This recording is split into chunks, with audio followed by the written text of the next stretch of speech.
Hello, everybody. Thank you so much for joining us today. I'm really excited about this topic of in-office listing appointments and want to jump right in so that we have plenty of time to cover any questions you might have about this. But first, just want to say a little bit about who I am. I think it's good background so you guys know why I'm speaking on this topic and to set up a little bit of credibility for you.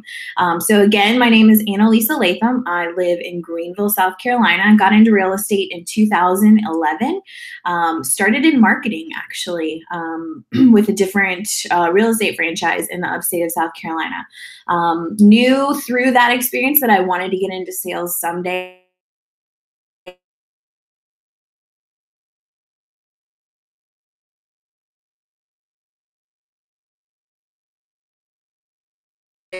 But really felt like with a local Keller Williams team.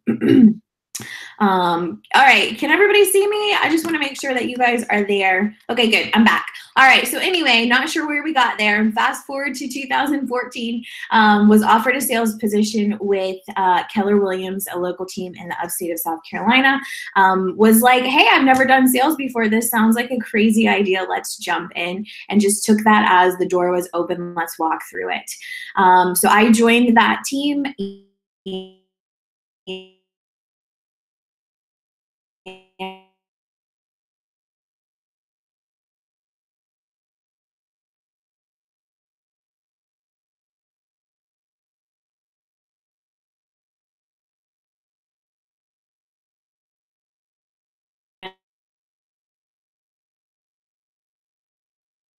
And my second 12 months in the business was able to sell 83 houses. And during that year, I actually took off a couple of, actually 8 weeks because I had my son. So again, high level team, a lot of agents will do 7 to 10 transactions in a year. And I was able, with the help of my team and also doing in-office listing presentations, to really power through a lot more transactions than that. And that is why I am super passionate about the topic that we are here to discuss today. So yeah, in-office listing presentations, let's get right to it. These are the things we're going to cover in the next 20 minutes, the why and the how. So why would we want to move appointments into the office, and how do we make it happen? How do we bring them in, first of all, and then how do we convert them when they're there? So before I jump into content, just want to give you guys a minute to say, what are you expecting to learn from this time? So I've told you we're going to cover the why and the how, but if there are things beyond that that you want to be sure that I speak to today, go ahead and put those in the chat box, and I will get to those during this time as well. Alrighty.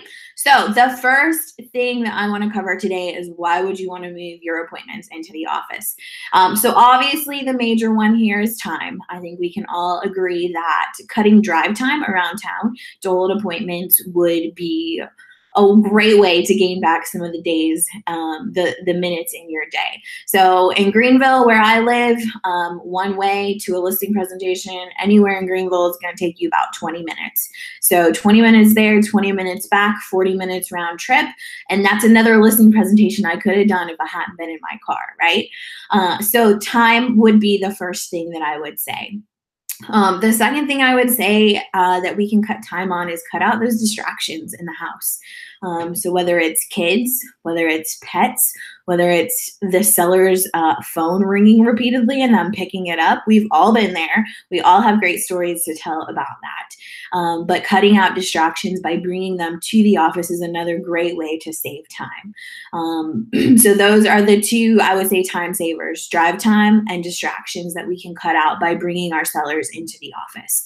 Another point there of why we would want to bring them is for technology's sake. In our office, we've got big screen TVs, we've got fast internet, we have tools there that are going to allow us to represent our team the best, and also the data that we are going to show to them by using real time on the MLS. And I'll get into that here in just a minute. Another reason of the why would we bring them in office is to give them opportunity to meet the rest of our team. So my team setup, we had a listing manager and a transaction coordinator that were heavily involved in the process of selling a house. So if I could get those individuals on my team in front of this prospect,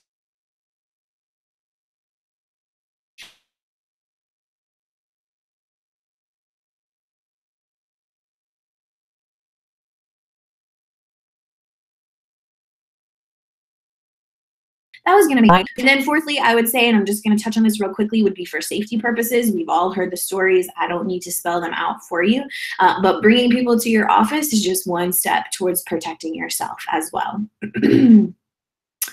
Alrighty, so I think we are having a little bit of internet connection trouble, so hopefully you guys are hearing me okay. Just was covering the why of why we're bringing appointments into the office. And now we're going to move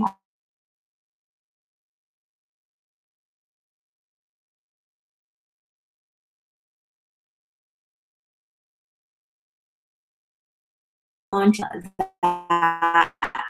that from the office, or excuse me, from the house into the office. So the first thing is going to be the scripting. So a couple things on that I would like to point out. When you're not sending your agent to the house, you're going to need do a lot of legwork up front. So there's going to be several questions that you're going to have to ask the seller to understand what they have in their house that you can't learn from the internet. So of course, first doing your homework is going to be key. Find out everything you can possibly learn from the seller, or excuse me, from tax records, from Google, from, any other resource that you find. Even sometimes Google Earth is a good way to see what the setup of the property is, where it's situated in relation to the road, or if it's on a cul-de-sac, those types of things. From tax records, you can find out square footage. And of course, if you have a past MLS listing, all of this stuff I'm talking about is right at your fingertips. But the point is, do your homework. You want to know a lot about this house before you sit to meet with them. So whatever you can't find, you're going to want to get in a pre-qualification call. So I have a pre-qualification sheet that I'm going to throw up on the screen real quickly here. This is what we use exclusively to pre-qualify sellers. And a lot of this information really comes in extremely handy as you look to move that appointment in office. So of course, you're going to want to cover motivation. That's just baseline, in-house, in-office, doesn't matter. You got to know that stuff. This section, though, about the house that you can see here. I'll let you look at that for just a minute. We're asking about square footage. We're trying to figure out how many stories, how many beds and baths are in the home, what the style is. Again, a lot of this information you can probably gather from the MLS, but it's the point of doing your homework and having the answers to these questions for your agent that is going to be hosting this listing presentation. This number 9 question is like the money. What updates have you done? Again, if you're in office, obviously you are not setting your eyes on the house. So you're relying on the information that you are able to gather through awesome question asking from the seller as to what their house looks like. So things like hardwood floors obviously are a big deal that you want to ask about. And sometimes you have to prompt these things. Often I would say to a seller, what updates do you have? Would you consider your kitchen updated? Well, what does that mean? Well, do you have granite? So really digging deep into the questions of what does the house look like is going to give you the most success as you look to move these appointments into the office. This one right here, number 10, rate your home on a scale of 1 to 10. Also love that question too, especially the follow-up, well, what would make it a 10? That is where questions like, well, there's a hole in the front, in the garage door, things like that they wouldn't necessarily think to mention offhand. If you get them thinking, well, if we could take your house to a number 10, what would that be like? What would we need to do to make that happen is going to tell you a lot about the condition of the home and things that you wouldn't gather simply by asking these other questions. All right, so hopefully that makes good sense there. The financials, of course, are important. They're important in office or at the house, but just knowing what they're expecting to hear when they come in as far as the money aspect of things is really important. So definitely getting the answers to those questions too. So pre-qualifying, super duper important. All right, so moving on, the next aspect, once we've been on the phone, we're working to set that appointment, we've got the information from that pre-qualification sheet, the next thing, of course, is to close for that appointment. How do we do it when we're bringing them in office? My first encouragement to you is just to act like it's normal. One of the things I really had to learn in my sales journey is don't create an objection that's not already there. just act like it always happens this way. So it would sound something like this. All right, Mr. Seller, the next step is for us to set up an appointment for you to meet at our office with our listing specialist, Analeisa. So during that meeting, she'll go over the economics of the situation, looking at pricing, timeline, and explaining what we'll do to ensure you sell your home for the most amount of money in the least amount of time with the least amount of hassle for you. So again, we're just acting like this is completely normal. Don't create an objection that doesn't already exist. This is just how we do it. A commonly asked question by the prospect at that point could be, well, why would I come to you? Every other realtor I'm meeting with is coming to my house. So quick script for you as you come across that objection would be, I'm so glad that you brought that up, Mr. Seller. You're right. We do have a different process. We aren't like other realtors. We do things differently to get different results. In fact, last year alone, Analeisa sold 83 houses, while the average sales agent in the upstate is only going to do 7 to 10 transactions. So our first step is to invite you to our office so that we can use our tools and our technology to show you real-time market data as we decide on the best price for your listing and the process to sell your home. So pointing out that yes, this is so different. Acknowledge that. We do things differently because we get different results. And this is part of the reason why. So that would be the way to handle that objection as it comes up. Another one that you probably will come across as you look to move these appointments in office would be the question of, how will you know how to price my house if you haven't even seen it? And I love this one. A great way to answer that question, that objection, that's a great question, Mr. Seller. With our two-step listing process, and I'll get to explaining here what I mean by two-step here in just a minute. With our two-step listing process, we'll first take a look at the comparable homes in your area. Analeisa will use the information you've given me today to research objectively how your home compares, and together you'll come up with a price that makes sense to get you to your goal of selling your home. Step 2 will be activated once you decide to work together, and that's sending in our property specialist. Her name's Jeannie, and her job is to come to the house, be the eyes on the ground, and help to ensure you know exactly what steps to take to maximize your selling price and get the most traffic through your home. All right, so let's break that down real quickly. Two-step listing process. This is a great way to handle this objection and just a great way to handle your listings in general. Step 1, price the house. Step 2, get it ready. Our team utilizes a stager. If you don't have a stager, that's okay. You be the stager.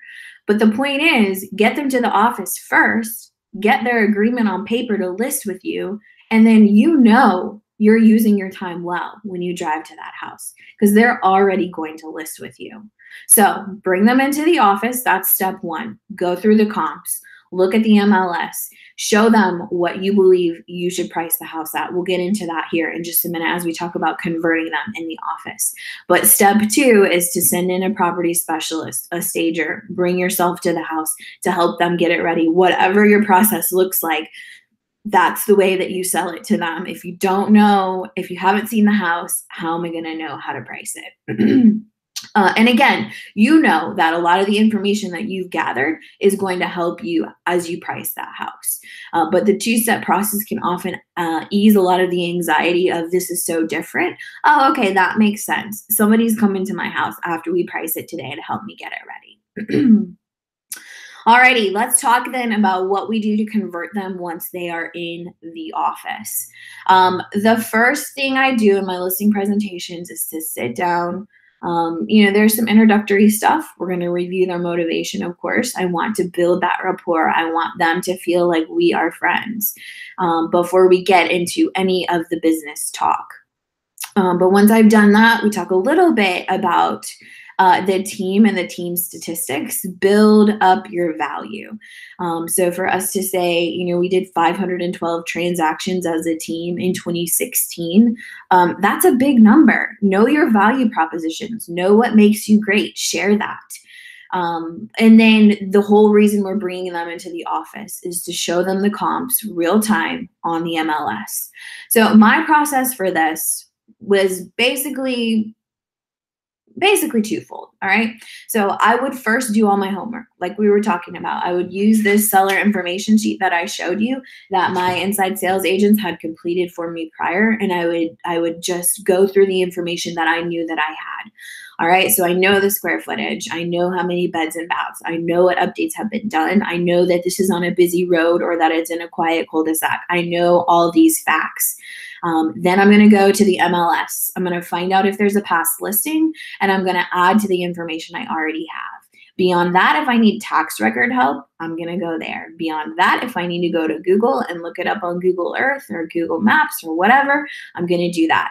The internet is so ripe with information that pretty much anything you need to know about a house you can find if you go digging for it. So do your homework would be number one. Then as you have done that homework, you can go to the MLS and you can start to look at your comps before you ever sit down with this prospect. So I would load a search criteria from my experience, whatever that looked like as far as criteria goes, square footage, beds and baths, all those types of things. I would preload that all. I would go through each of the comps before I ever sat down with this prospect, and I would decide which ones I knew compared the best. That I wanted to pull up in this meeting. All right, so I've done all that legwork, get to the MLS, get into the presentation to the point where I say, all right, let's look at comps. Let's figure out what the market is doing in your area. So literally, Greenville, Paragon, pull it up right in front of them. I would pull up the saved search that I did, tell them that I set this up prior because I wanted to save us time. I wanted to use our time efficiently today. And then I would pull up the search. I would go through the criteria. So Mr. Seller, this is what I've input as far as we're going to get the comps. This is what I input in the search to get there today. So, walk them through line by line. This is the square footage. This is the beds and baths that I put in. This is the zip code. This is the radius that I'm drawing around your property to find these comparable homes. So explain in depth how you got there.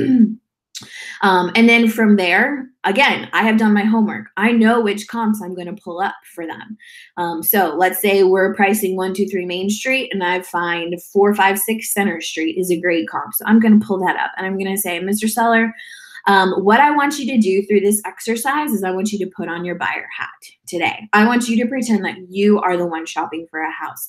And as we look through the pictures of this 456 Center Street, I want you to compare it to your home as objectively as you possibly can. I want to know what's great about your home, not so great about this one. And I want to know how this home, 456 Center Street, might be a little bit better than yours. Just lay it out for me. Literally click through picture by picture. And sometimes I needed to prompt the information. I need to prompt the information that I'm looking for. So, Mr. Seller, I see that this kitchen has updated cabinetry and granite countertops. Does yours have that? Well, no, it doesn't. That's something we've been looking to get around to. We just haven't really gotten there yet. The budget hasn't allowed it. Okay, great. Thank you for sharing that. Look, Mr. Seller, I see that this home has hardwoods throughout. Does yours? Yes, it does. Okay, great. Great comparable here. I see too that the bathrooms have been updated. They have tile, and more modern fixtures here. How would you compare your home's bathrooms to this one at 456 Center Street? Get them involved in the process of showing you which comps are most comparable.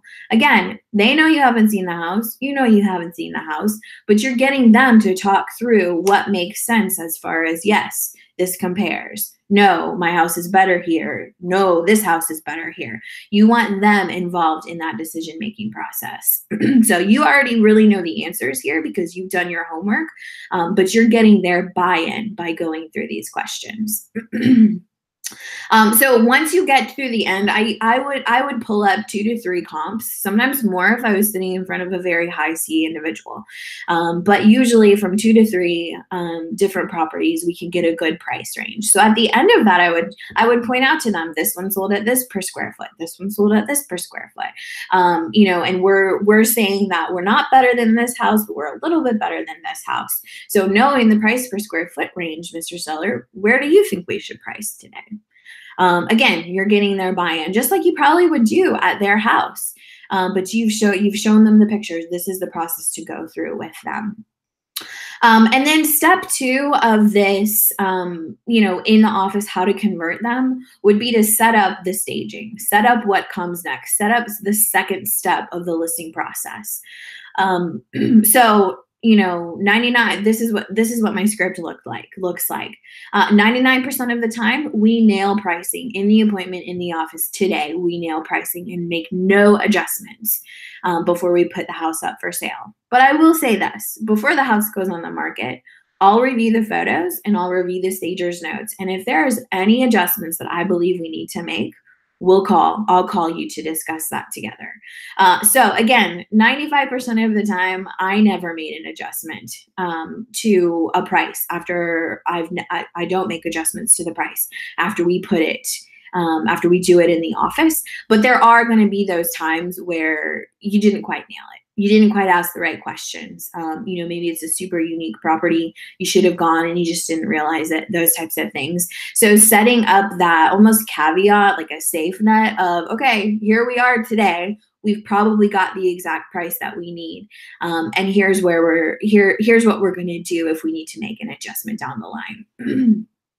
And then again, as we work to convert them in the office, part of that is getting them to meet the staff and to see the team and the firepower that comes behind you. So now would be a good time to do that.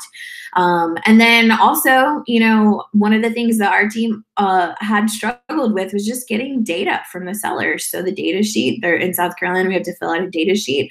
We have to fill out a seller's disclosure. So in the office is a great time to get them to fill out that information as well. Because sometimes those are the things that hold up this whole listing process.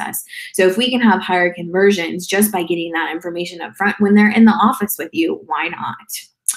Alrighty, so that is my process in a nutshell. I've probably breezed over some things that didn't quite make sense. So I want to give you guys a few minutes to ask questions. So if you'll go ahead and put those in the chat box, we will answer those in here in just a minute. And as I wait for those, since there's just a little bit of a delay, just want to mention a couple ways that you can reach out to me if you have further questions that we don't get to cover here today.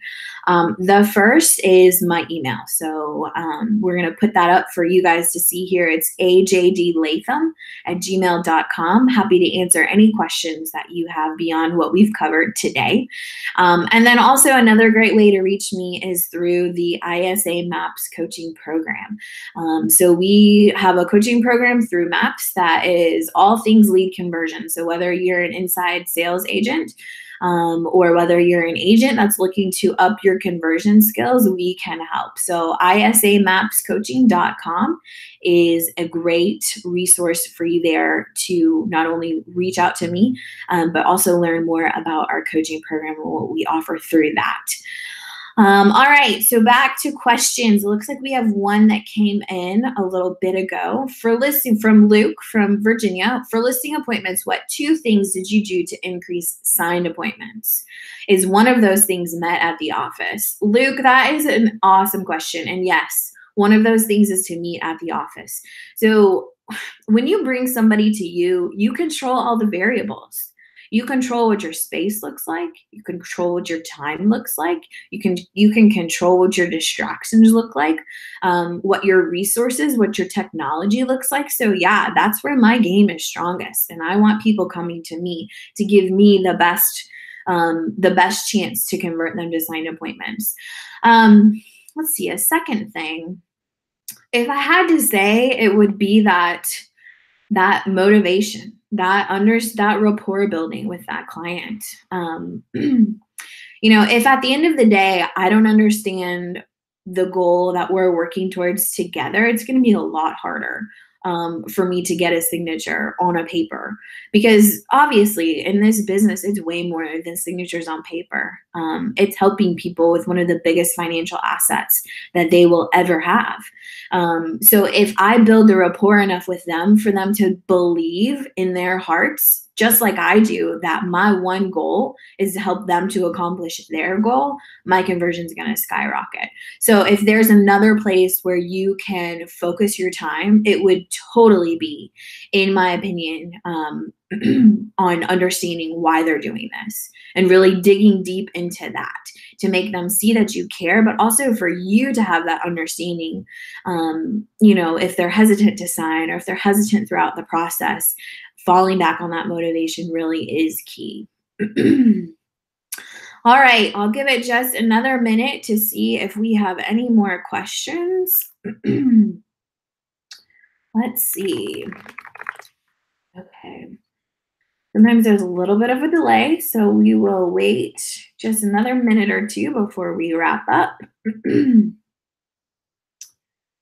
All right, I hope that this has been a helpful time for you today. I know that the amount of volume that I was able to do, I have been able to do in my career, has been totally having in-office listing appointments. I could hold 4 in an afternoon, Legion in the morning, 4 appointments in the afternoon. So total game changer for us. All right, so another question just came in. Christian, would you use these same questions with for sale by owners? All right, so really great question, Christian. I would say the one caveat to in-house listing appointments could be your for sale by owner. Would I use these same questions? 95% of the time, most likely. And 95% of the time, I'm still going to shoot to get them into the office because, again, that's where I control my variables. That's where I know what's going to happen in that appointment. But in a market where a lot of people are selling for sale by owners, sometimes you have to be willing to go to the house. So I'll just say that to begin with.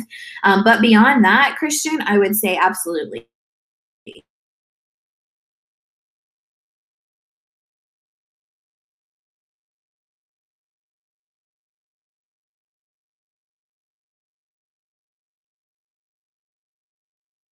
You want to get the first valid to ask a for sale by owner. The more that you can get that prospect talking about themselves, the more they're going to feel good about the interaction and want to meet with you. Everybody likes to talk about themselves. So yeah, these questions would be valid. Luke said again, so taking the signing away from agents and putting on the closer is what I'm hearing, right? I'm not quite sure I understand that question. So as an inside sales agent, which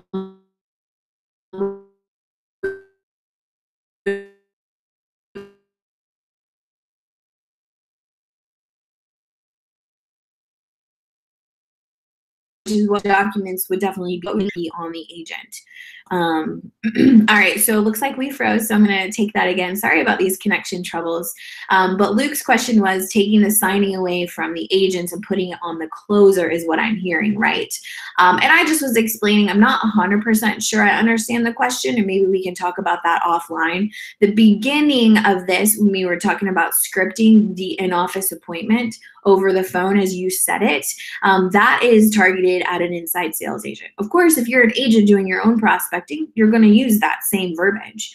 But as far as getting documents signed, absolutely, the listing agreement needs to be signed by the agent. In most areas, that's what the real estate board is going to tell you has to happen. It needs to be by somebody licensed.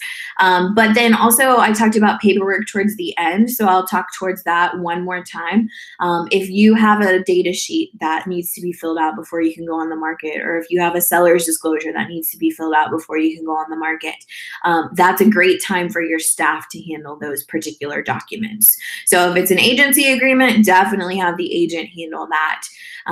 If it's setting the appointment, hopefully you have an ISA that's producing at a high level for you. And that's what that would happen. And then any extraneous data that needs to be done before we can go on the market is a great time for you to have your listing manager or your transaction coordinator staff handle that. Alrighty, hopefully that answers, but Luke, if not, let's chat offline. And it looks like that is all the questions that we have for today. But again, if something comes up afterwards, you should have my email. It's ajdlatham@gmail.com. Happy to discuss anything offline with you. Hopefully this has been a good use of your time today and you learned something that's going to allow you to buy time back for both you as an ISA or for you as an agent, either one. The time lifetime, the work-life balance there, that's what I'm looking for, is one of the most important things that you can figure out to do this business at a high level. And this is just one piece that I found has helped me. All right, thanks for joining. See you later.